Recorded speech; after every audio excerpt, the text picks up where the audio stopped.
Assalamu alaikum, everyone. Today I'm joined by a very special guest, Sobia, who's an alumni from the Thriving Coach certification.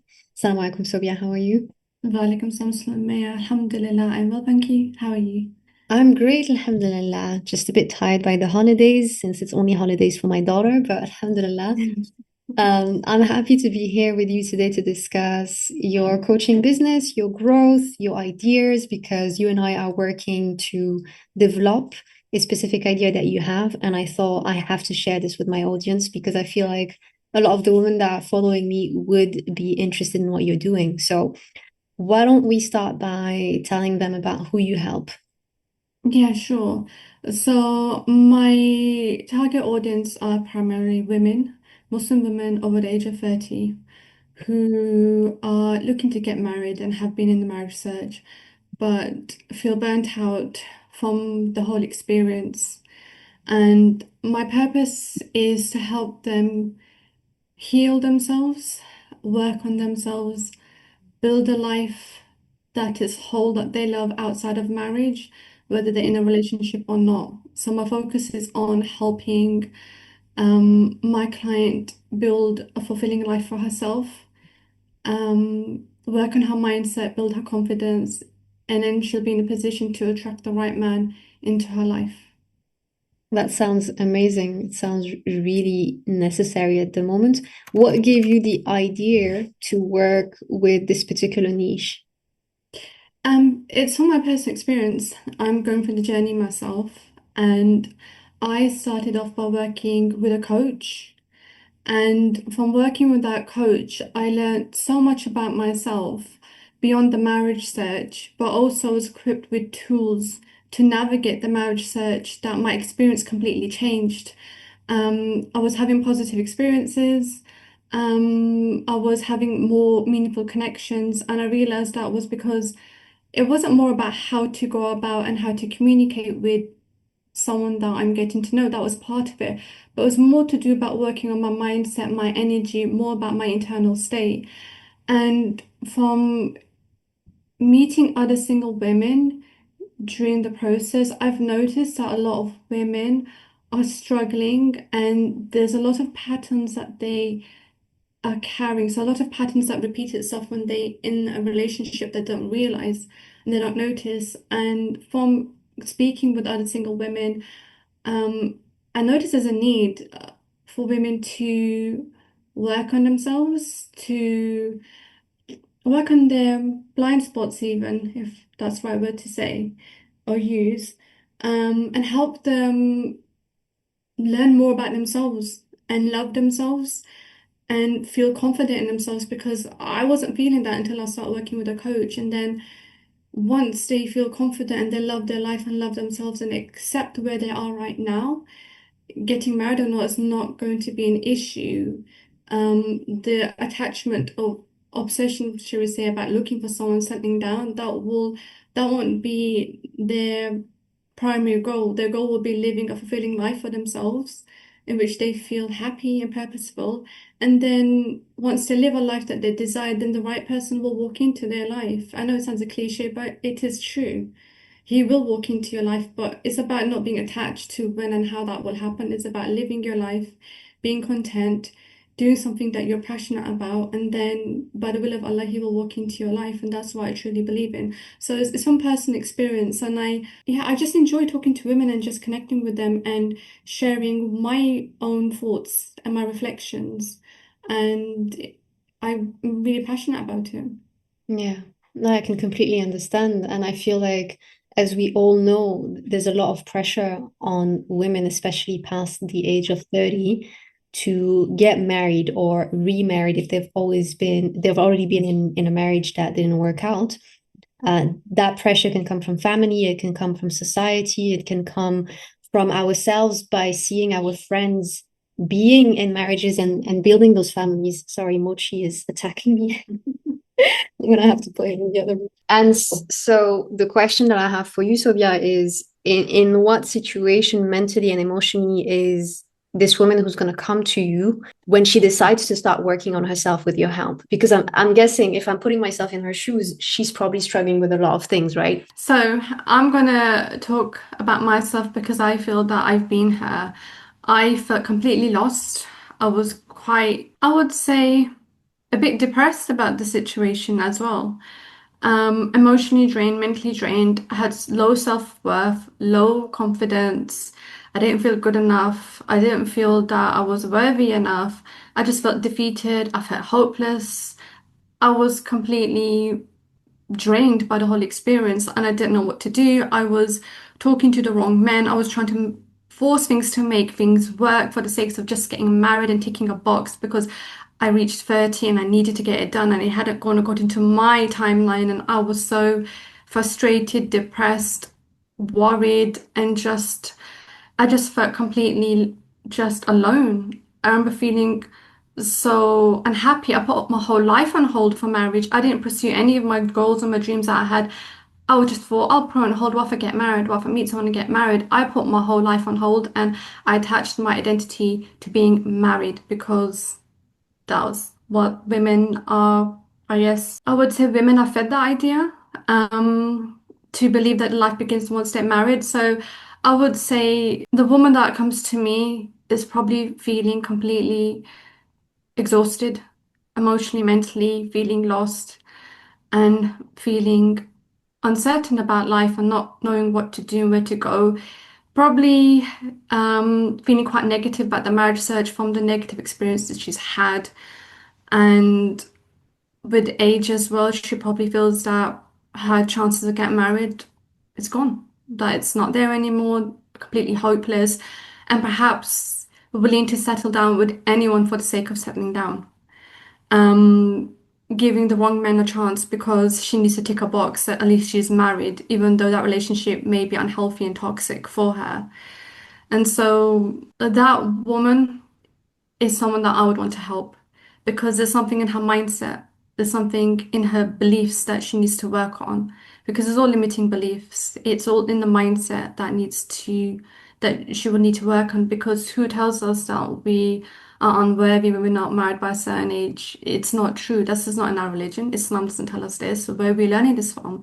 We learn this from our society, our culture, perhaps our community, our parents, the people around us.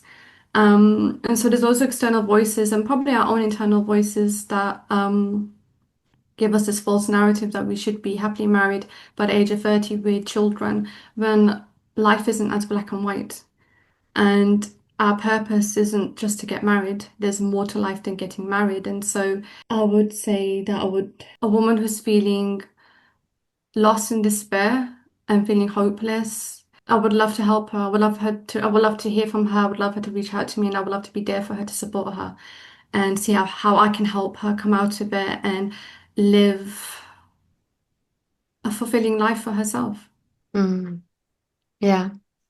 Because the marriage search can be so draining. And as you said, sometimes it takes you away from everything else in your life. You become blind because you've got this narrative in your head that if you're not married, you're not worthy. And therefore, you have to make it happen no matter what. And so it becomes your priority, and you forget about the blessings that Allah has bestowed upon you that are not necessarily related to building a marriage and a family, subhanAllah. So, what's the journey that you take her on then? So the journey I will take her on is first of all working on her beliefs about herself, her beliefs surrounding men, and her beliefs on Allah. And the reason why that's important because our beliefs create our reality and we draw in people based on our beliefs, we project that energy. How we think about ourselves is very important. If we don't think highly of ourselves, we're going to attract the wrong people. We're not going to give out the right energy, and you're going to attract the same outcome into your life over and over again. So you need to change something within yourself to see the external change, and I'm a strong believer in that. Limiting beliefs about men. So unfortunately, because of a few negative experiences, we do walk around thinking all men are X, Y, Z. So we paint them with the same brush, which is not true. There are men out there who are good, who are high value, who are respectful, who are marriage minded. But perhaps we don't see that because we have so much pain and hurt from the negative experiences. If a healthy man comes into our life, a healthy meaning a man with good qualities, high value, will probably self-sabotage because we're not familiar with that. We find that awkward, we find that uncomfortable. We think, hang on, this isn't what I'm used to, and we could self-sabotage and ruin that for us because we're not familiar with what's a healthy relationship and what it feels like for a man to approach us in a respectful manner with intention of marriage. So working on ourselves and working on our beliefs about men, that's important because if you think all men are bad, then you're going to meet more men that are bad. If you think there are good men out there, then you will see the good men out there and you will draw them into your life. And beliefs about Allah, your beliefs about Allah, I think is actually central and very important to everything in life because how you think of Allah and how Allah plays a role in your life really impacts the quality of your life. And that's what I believe because I've been on my own journey learning about Allah. Learned about Allah by learning His names, learning His attributes, learning about how to make dua as well, learning how to connect with Him, how to talk to Him for dua. Learn that Allah is speaking to us for the Quran. Pick up the Quran, read it, really connect with it. Does Allah speaking to you? There's all sorts of all advice, everything you need is in the Quran. Pick it up and read it, build a connection, a relationship with the Quran. And just talk to Allah. Just talk to Allah. Be raw, be authentic. Just talk to Him. Get to know who Allah is. Because when you get to know who Allah is, it changes your internal state, it changes your mindset, it changes how you feel in your heart, it changes your outlook on life, it changes your perspective on life. Instead of being so obsessed and focused on marriage, you focus on other things. You think, okay, Allah has put me on this dunya for a reason. I'm meant to serve a purpose. I'm here to worship Allah, and how do I serve a purpose? Think about how you want to serve people, how you want to help people, what legacy you want to leave behind. And marriage is a beautiful gift from Allah. And so instead of obsessing over marriage, realize that what's important is worshipping Allah and being the best version of yourself. And marriage is a beautiful gift. And when you're in the best, when you when you're in the right mindset and you're feeling good about yourself and you have a positive outlook on life and a good connection with Allah, then you won't be worried about whether you get married or not. You'll see it as a gift. If Allah gives it to you, Alhamdulillah. If not, Alhamdulillah, I'm still living a full life. But also, when you attach yourself to Allah, you view your connections in terms of the marriage search differently. How you approach men, what you will compromise on or not, your approach will change. And I'm talking about my experience. Your boundaries will come up. You won't tolerate anything that's inappropriate, that's outside of what Islam teaches us. You will honor yourself more. You won't let people with bad intentions come into your life. You'll be able to identify them easily and cut them out. Because when you connect with Allah, Allah will guide you. And if someone's bad for you, you will have that understanding and you will remove them from your life sooner than later because you worked on yourself and you worked on your relationship with Allah as well. And so it plays a role in your life on all aspects. And that's important. So working on yourself is number one. And then once you've worked on yourself, and that's a continuous journey in life, working on yourself, that doesn't end, that's throughout life. And then it's about working on knowing yourself, basically what your values are, um, what your boundaries are, learning about your attachment style. So the attachment style is really important. Most of us don't know that. That stems from our childhood, and that plays a role in how we build relationships with adults. Some of us are anxiously attached, some of us have an adult avoidant attachment style, and some of us are secure.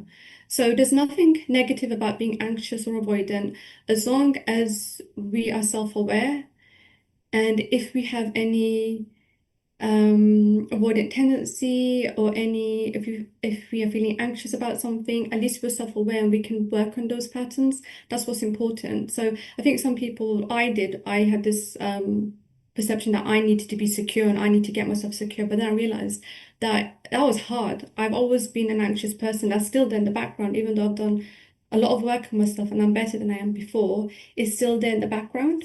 But it's about having self-awareness and being able to work on yourself. So having knowledge about that is very important. Um, Learning about setting your boundaries. I think most of us, unfortunately, don't set boundaries, whether that's relationships with our loved ones, romantic relationships. We get a bit awkward setting boundaries. Perhaps it could be our upbringing in which our boundaries weren't respected. And then as adults, we probably struggle to set boundaries. If we talk about the marriage search, we're probably scared of losing that person if we set a boundary. But to be honest, the if they don't respect your boundaries, it's not the right person for you. And that makes the job easier for you to eliminate them from your marriage search and move forward. So it's about understanding what your boundaries are, being confident in setting them as well, and also about learning about living the life that you want to live. Learn about yourself. What are your passions? What goals do you have in life? What's important to you? And are you living that life now? If you, for example, want to run a business, are you doing that or you're not? If you want to volunteer in a community, what's holding you back from doing that? What's holding you back from learning something? If you want to learn something, if you want to study again, but you haven't done that yet, what's holding you back? So go into the things that you want to do that make you feel more fulfilled in life, that has purpose. So it's about helping her figure that out. Maybe she doesn't know her purpose. Maybe she's stunted that or pushed that back and had the chance to reflect upon that. So I would help her look through what her values are, what's important to her, what she's passionate about, and what life she wants to live, and help her down that path. And then the next part is the marriage search itself, because of course we do want to get married, inshallah, and if Allah has written that out for us, inshallah, it will happen. But what's more important before going out and looking for a partner is actually having clarity. What kind of partner do you want? And the kind of partner that you want is more, you will understand the kind of partner that you want based on the life you want to live. So you have to think about who you are as a person, what qualities and values do you have, and then think about the partner you want. So if you're looking for a partner with certain qualities and values and living a certain life, but you don't do that yourself, you're not going to attract him, because he's going to look for someone who has similar qualities and values to him and living a similar life to him. So if you want that, you need to become that person. So I always say to my clients, become the person you want to marry. And some of them think, what? And I'm like, no, that makes sense. Become the person you want to marry, because when you become that person, you will attract him. So if you want a high value man, become that woman. Have purpose in your life, develop on yourself, grow, you'll attract him. So it's about sitting down with pen to paper and writing down what's important to me. Write it down. Writing is powerful. Write down what you're looking for. And I mean qualities and values, not the superficial stuff. I mean about his nature, how he presents himself, his mannerism, that's really important. And then it's about how you're communicating with this person. So I think most of us are a bit lost when it comes to communication. So is about looking at how you're communicating, how do you come across, and observing that. Communication is important. Are we asking questions that will help us identify them more about their mindset, their personality, their vision on life? Are questions very superficial just to tick certain boxes? So the questions you should ask should be deeper, should explore more how they think and about how you think. So any questions you ask them, ask yourself the same question and answer that question as well, because you need to know more about yourself as well as him. And so it's about how you communicate with him. Also about learning about masculine feminine energy. That's a hot topic, and I had a client come to me quite confused as to whether she was in her masculine energy if she approached a man that she liked. And I was quite intrigued by her comment or her mindset as to how she would assume just because she would approach someone to say salam that she's coming in her masculine energy. And I said, well, how were you? She said, I was just standing there and just looking around and not letting and not approaching people. I said, well, you're probably a bit guarded when you stand there and you just look around and you're not very warm and receptive. And I just think as women, there's nothing wrong with approaching someone, a warm smile and say, Assalamu alaikum, having a general chit chat. For example, if you're networking, have a general chit chat and then seeing how that goes, as long as your mindset is intentional and the communication doesn't cross boundaries and you're there with the intention, okay, see someone who's single, looking to get married, I'm looking to get married, you do things properly, there's nothing wrong with that. So learning about masculine and feminine energy, and that also plays a role in that. And then about how to navigate the marriage search, I think a lot of people are anxious about how do you meet someone. I know some people think, okay, this person, how did they meet their partner? Okay, they met the person, I don't know, at marriage event through a family or friend, through the mosque, through an app. There's so many options available. So for me, I don't think it's that important where to go to meet your partner because Allah will bring him to you. If you're meant to meet your husband at a marriage event, Allah will inspire you and direct you towards that marriage event when the time is right. If you're meant to meet through a family, Allah will bring that person through your family, through your friend, or even off on an app. I know that app is quite controversial at the moment. A lot of people have negative experiences, but I do know success stories because I always say if you're on there, know that a man of similar qualities to you is also on there intentionally looking for marriage. So if you're meant to meet your husband on an app, then Allah will guide you towards that. So it's about listening to intuition and where Allah is guiding you towards.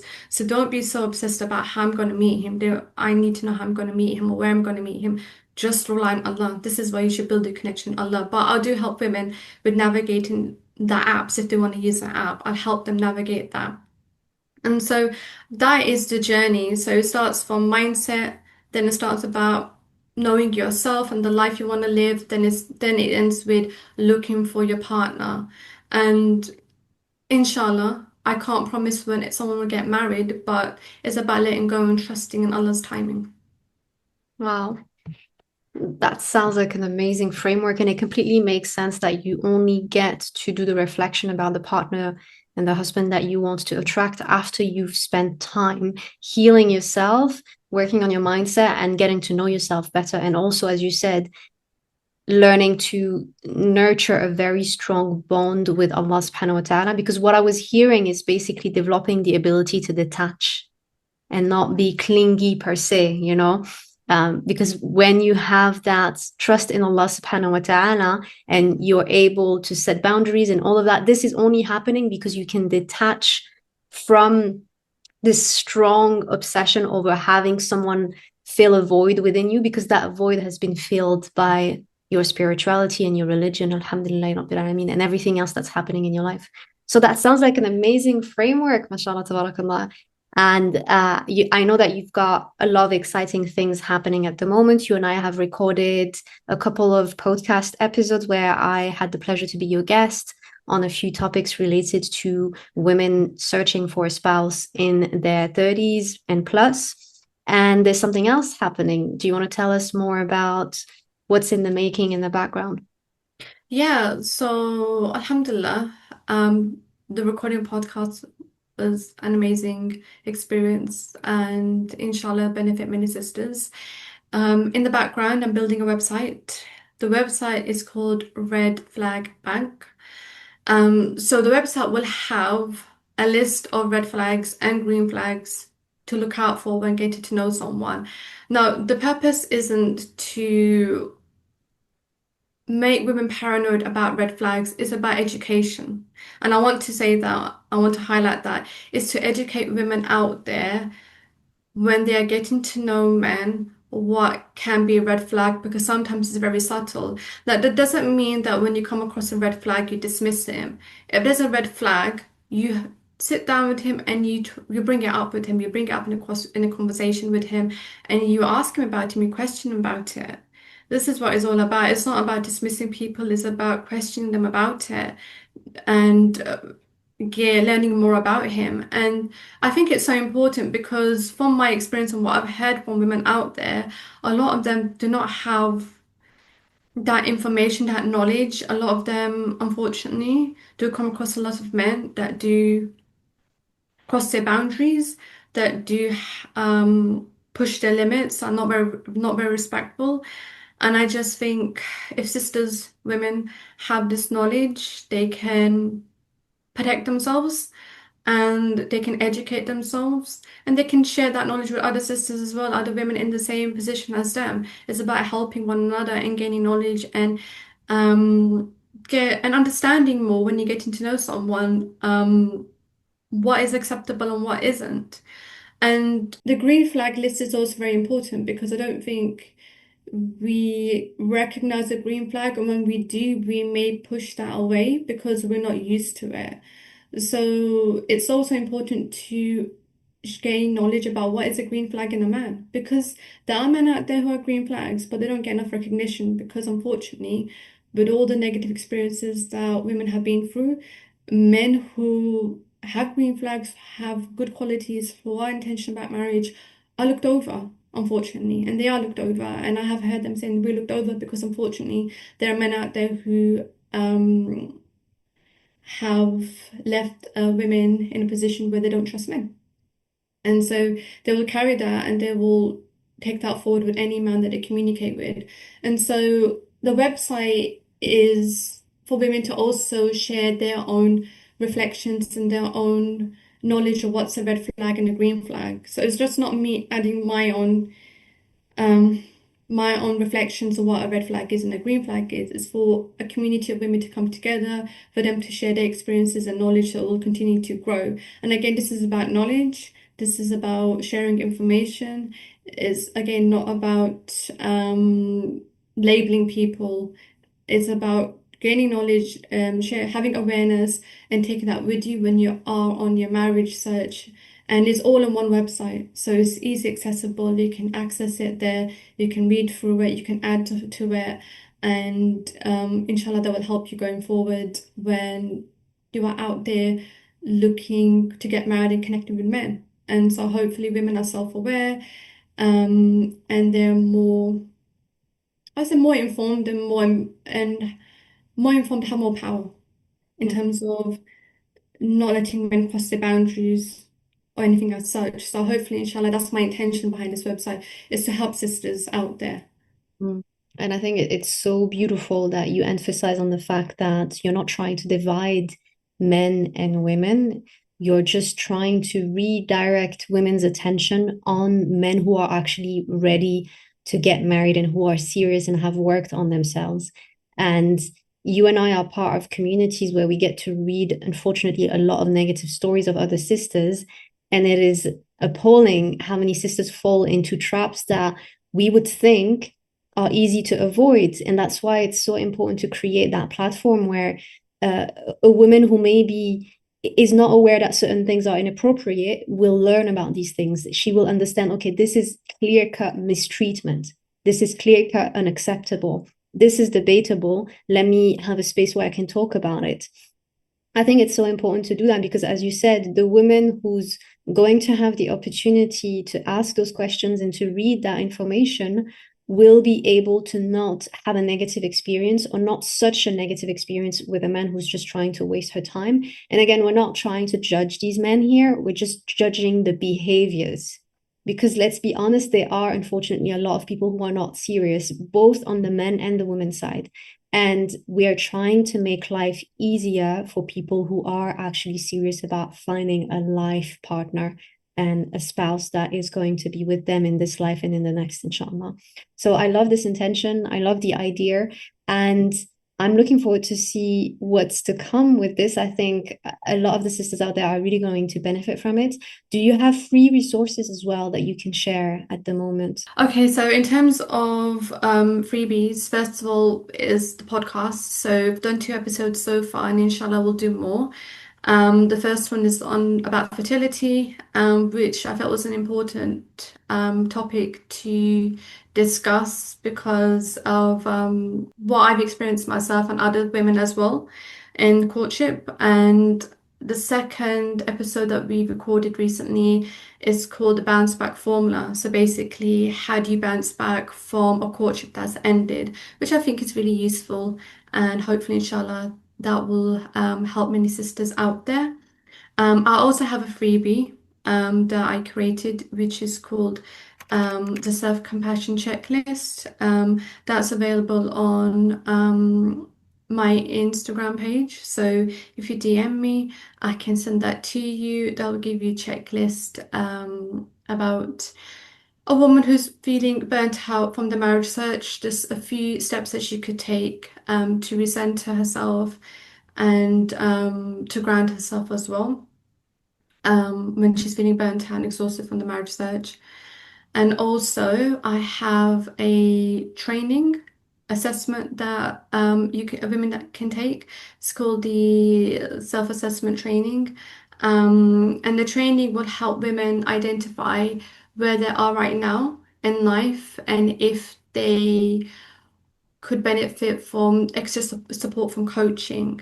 So the assessment will take them through the modules of my program, and there's a traffic light system, red, yellow, and green. Just trying to remind myself what the traffic light colors are there. And if most of the answers are green, then she, alhamdulillah, is fine and she's doing great. If she is yellow or red, yellow and red, she probably may need some support with coaching if she feels ready for coaching. So that would help sisters hopefully identify what areas that they need to work on and in their lives to um, live a life that they want to live and to be ready for the marriage search as well. So I have that available. Okay, sounds amazing, Alhamdulillah. And for anyone who's looking forward to the Red Flag Bank being public, I'll leave a link in the description box below, inshallah, where you can register your interest and you'll receive an email when the website has gone live, inshallah. Thank you so much, Sobia, for coming in here and telling us about your project. May Allah reward you for your efforts and for the work that you're doing with Muslim women on the search of their special someone. I mean, جزاك الله خير. السلام عليكم. Wa alaikum salam.